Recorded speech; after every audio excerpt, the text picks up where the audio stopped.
la forma más clara de entender la noticia. La ley está dentro de la Comisión de Derechos Humanos de la Cámara de Senadores, se está discutiendo, y yo le agradezco mucho a la senadora Angélica Velapeña que nos acompañe esta mañana. ¿Cómo está, senadora? Muy buenos días. Gracias por aceptar la conversación. Muy buenos días, Nora Patricia. Me da gusto saludarte. Gracias, senadora. Bueno, pues una crítica fuerte la de alto al secuestro ayer y la señora Miranda de Wallace a lo que se está haciendo con esta ley. ¿Qué nos puede decir de lo que se discute en el Senado? Bueno, en primer lugar, creo que es importante aclararle a Isabel que no hay una diferencia respecto a víctimas del delito o víctimas de violaciones a los derechos humanos. Incluso la propia Comisión Ejecutiva de Atención a Víctimas ha atendido muchos más víctimas de delitos que de violaciones a los derechos humanos. Estoy hablando de cientos de diferencia entre uno y otro caso. La ley es muy clara en el sentido de que no hay diferencias, son tratados iguales. En donde sí tiene razón Isabel, y antes de terminar, quiero entender su preocupación, pero me parece que la propia ley, si se lee, no hay una diferencia respecto a cómo se trata uno o cómo se trata a otra víctima. Tienen que tratarse igual, no tendría por qué ser diferenciada. Ahora bien, lo que sí señala ella, y tiene razón, es que las entidades federativas efectivamente no han atendido debidamente este problema. Donde existe la ley, que son alrededor de 16 estados, no tienen fondo o no funciona el fondo, y en los otros estados pues simplemente ni siquiera se avisora que los congresos locales puedan estar discutiendo y aprobando en los próximos meses una ley como esta, que es necesaria para empezar a resolver el grave problema que tienen en sus entidades. Hoy no debiéramos estar hablando de una ley de atención a víctimas si realmente la Procuración de Justicia y la impartición de justicia fueran certeras en la atención de esta exigencia por parte de las víctimas o de delitos o de violaciones a los derechos humanos. Hoy lo que estamos haciendo en estas reformas, Nora Patricia, es muy importante señalarlo, es que el Fondo Federal se abra a las víctimas de las entidades federativas, que quienes llegan de las entidades sean sus viáticos, sean devueltos, que haya una atención adecuada, que no se les revictimice, que sus peritajes, que tienen que hacer a partir de expertos o especialidades, porque la SEAR no tiene las condiciones, igual se les van a pagar por parte del fondo. Es decir, estamos abriendo las posibilidades desde la ley concretas para que las víctimas de las entidades federativas, por cualquiera de estas dos características que definen la ley, puedan ser atendidas desde el ámbito de la Comisión de Atención a Víctimas. A ver, senadora Angélica de la Peña, porque es interesante la postura también de Isabel Miranda de Wallace. Dice usted, no hay una diferencia entre las víctimas de violaciones a derechos humanos a víctimas del delito, pero en los casos reportados y las estadísticas, en la práctica sí nos dicen que hay una diferencia. Por ejemplo, ¿qué es lo que señalan ellos? Uno, que para que las víctimas de violaciones a derechos humanos sean resarcidas, porque eso es lo que hace esta comisión también que atiende a las víctimas. Por ejemplo, lo único que se les pide para pagarles una compensaciones que además no tienen límite. Se les pagan más de $1 millón a las personas.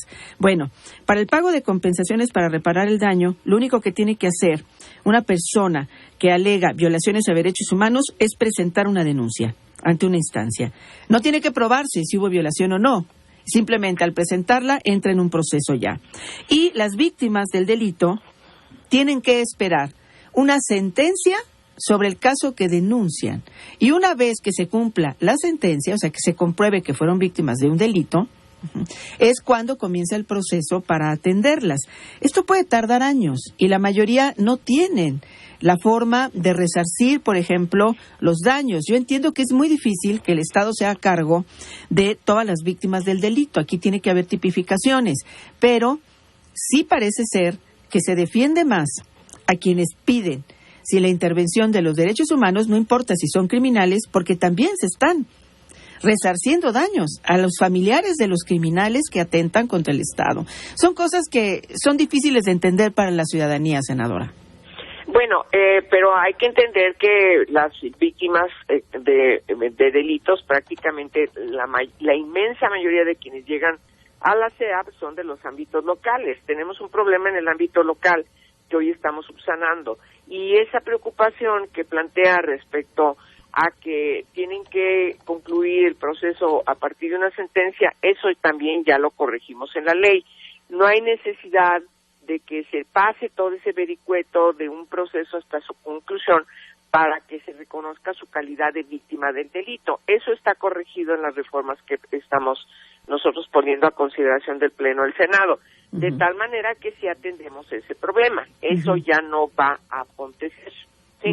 Ahora bien, nosotros no podemos estar mandando un mensaje de que las violaciones a los derechos no son graves. Son muy graves también. Y entonces, aquí tenemos que resolver el otro problema de fondo que lleva a que haya víctimas de violaciones a los derechos humanos cuando estas son perpetradas por agentes del Estado. Esta ley es una ley reparadora de las víctimas, de una categoría o de la otra categoría. El problema que lleva a violaciones a los derechos humanos se tiene que dar en el contexto de otra legislación.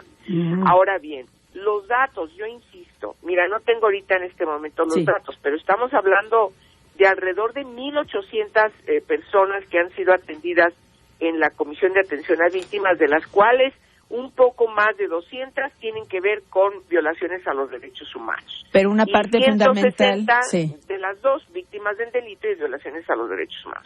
Eso más o menos esa es la proporción oficial de los datos que da la CEAP. Entonces yo insisto que no es que haya víctimas de primera y víctimas de segunda. La ley plantea exactamente la misma caracterización de las víctimas o del delito o de violaciones a los derechos humanos para efectos de la reparación, de la exigibilidad de reparación integral del daño. Eso es muy importante porque se estaría haciendo una diferencia, pero no deja de ser indignante para muchos que consideren víctimas a los familiares de los narcotraficantes, de los asesinos, de gente que atenta contra la comunidad, que atenta contra el Estado, que está comprobado incluso que fallecen en enfrentamientos con la autoridad porque están delinquiendo, van contra ella y resulta que a sus hijos y viudas y amantes pues les tocan la reparación del daño. Esa es la crítica, senadora. ¿Cómo abordarla? Señora Patricia, yo no soy juez. Bien. ¿sí? Yo no soy juez ni soy Ministerio Público. Tampoco debo dejar de observar que ya sé que se refiere particularmente al asunto de Tlatlaya. ¿sí? En Tlatlaya hubo un enfrentamiento, pero después hubo una ejecución extrajudicial. Cierto. ¿No? Entonces, nosotros no podemos aceptar como sociedad que ese tipo de situaciones pasen. El enfrentamiento tiene una explicación y una lógica y un sentido de ser desde el punto de vista de la ley y de la respuesta que tienen que dar las autoridades. Pero lo que no se vale, lo que no podemos aceptar, es que ya cuando hubo una rendición, los ajusticien. Y eso es lo que nos dice la recomendación de la Comisión Nacional de los Derechos Humanos. Entonces, estamos aquí frente a una situación que no podemos nosotros dejar de obviar. Es decir, hay una recomendación donde está señalando que hubo una parte de ajusticiamiento que tiene que repararse el daño porque hubo una violación a esas personas que las llevó a ser privadas de su libertad de manera extralegal. Y entonces me parece que nosotros, frente a un hecho de ese tipo, tenemos que unirnos a decir, son inaceptables esos hechos.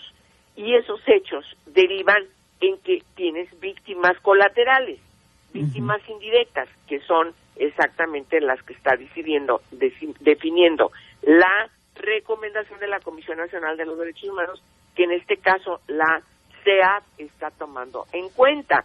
O sea, la CEAP simplemente lo que está haciendo es tomando en cuenta una recomendación que le ha inscrito la Comisión Nacional de los Derechos Humanos.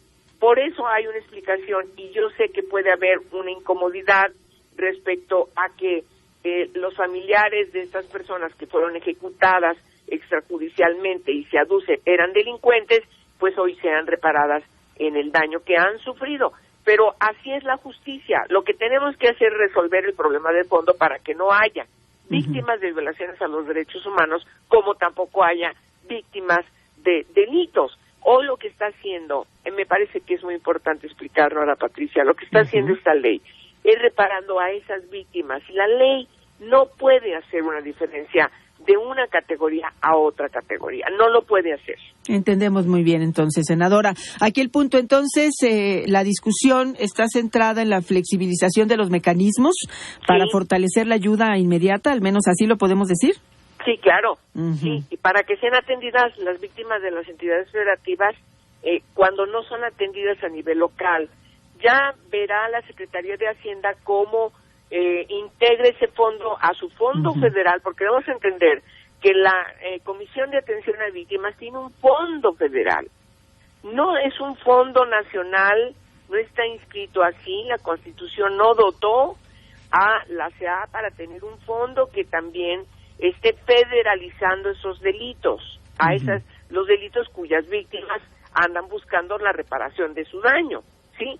Y entonces, los estados, frente a un vacío que tienen de no tener el fondo donde tiene una ley que empiece a reparar a las víctimas de las entidades federativas, o los estados que no tienen esa ley, entonces nosotros en estas reformas, después de habernos dotado de un mandato en la Constitución expreso, lo que hicimos en estas reformas es las víctimas de las entidades federativas no pueden seguir sufriendo maltratos, no pueden sufrir desatenciones, y entre que son peras o son manzanas en las entidades federativas, la Comisión de Atención a Víctimas que está en el ámbito federal las va a atender. Ya Hacienda se pondrá de acuerdo con los gobernadores cómo regresan esos dineros, pero lo que no podemos detener es la atención a las víctimas de los estados, porque se revictimizan con el maltrato que reciben de parte de la CEA. Y esto es cierto, además, senadora. Pues sí, claro que sí, por eso estamos reformando la ley, porque por nuestras oficinas y en todos los foros donde vamos, las víctimas nos reclaman la desatención y el maltrato que están recibiendo por parte de la CEA. Entonces dijimos, bueno, a ver, nosotros no podemos cerrar los ojos ante un hecho que cada vez crece más, y entonces hay que tomar medidas. Hoy, con estas reformas, estamos tomando medidas para perfeccionar este mecanismo tan importante y subsidiario que es la Comisión de Atención a Víctimas. Pues nos queda muy claro, senadora, cuál es la postura de la discusión ahorita dentro del Senado de la República.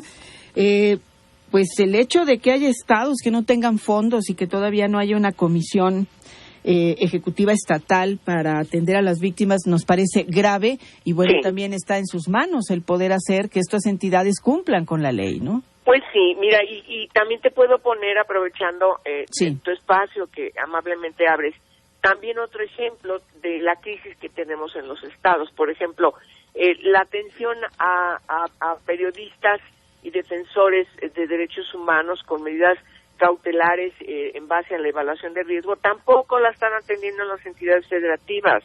Al rato voy al mecanismo en el que formo parte con vos desde que se instaló en 2012, y entonces recibimos prácticamente todos los periodistas, hombres y mujeres, o defensoras de derechos humanos, vienen de las entidades federativas a ser atendidas por el mecanismo federal, porque no hay en las entidades federativas un mecanismo que pueda atenderles, que tenga policías especializadas cuando se trata de proteger a estas personas que están corriendo peligro de sus vidas. Entonces, algunas incluso tienen que salir de los estados por situaciones de ese tipo. Entonces, sí hay grandes vacíos en las entidades federativas, y la gente tiene que venir, por desgracia, al ámbito federal para ser atendidas.